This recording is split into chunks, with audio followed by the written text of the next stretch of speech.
Well, g'day guys, Peter Clark here, and welcome to our market update where we take a look at the month that has been. Now, we've spent a lot of time over the past few months talking about the pandemic, its impacts on stock levels, property prices, and our economy. So we thought we might take a different approach this month and talk about money. Where is it and what it's doing? Now, in the bigger picture of money, the Reserve Bank has trimmed economic growth forecasts for the calendar year of 2021. However, the RBA lifted forecasts for 2022. So that said, the central bank still remains optimistic that the economy will rebound quickly once restrictions ease.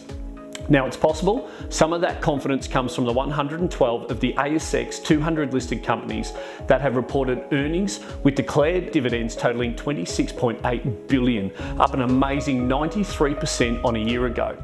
Likely, as a result of this, Aussie shares across August and into September had been closing on record highs. Most sectors are performing well, led by tech stocks, energy and industrials, and possibly what may come as a surprise to many, the Australian Bureau of Statistics reported wage growth was up by 8.1% on a year ago, the biggest increase in over 12 and a half years.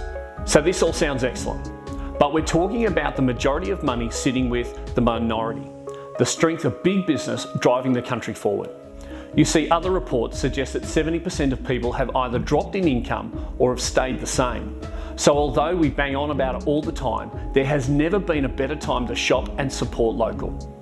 Now, we've mentioned it before, that property prices are growing at record levels and we're not expecting that to change anytime soon, albeit possibly at less rapid paces, especially in this low interest rate environment, which the RBA believes will be around for another 3 years. To highlight the impacts of this growth, in some affluent suburbs in Sydney, property prices are believed to be rising by $18,000 per week. Yes, you heard it right, $18,000 a week. Now, whilst we may not be experiencing this in Baw Baw, property prices and rent continue to rise strongly above regional averages. With some of this newfound equity in their homes, homeowners have topped up their mortgages by nearly $93 billion in the past year, spending up on renovations, cars, real estate investments, or to prop up struggling small businesses. Mortgage top-ups in June soared by $10 billion, up 17% on the same month last year, with loans by owner-occupiers rising by 30%. So what else are we doing with all our money? About 30% of people today still believe the bank is the best place for their money. But the fact is, the interest rates are lower than the inflation rate. So therefore, it may be a safe option, but your wealth is being locked in reverse gear.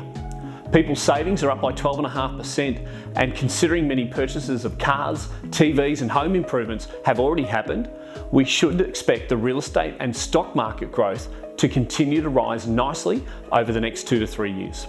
So that's all from me. Until next time, stay positive, test negative, and we'll see you all again soon.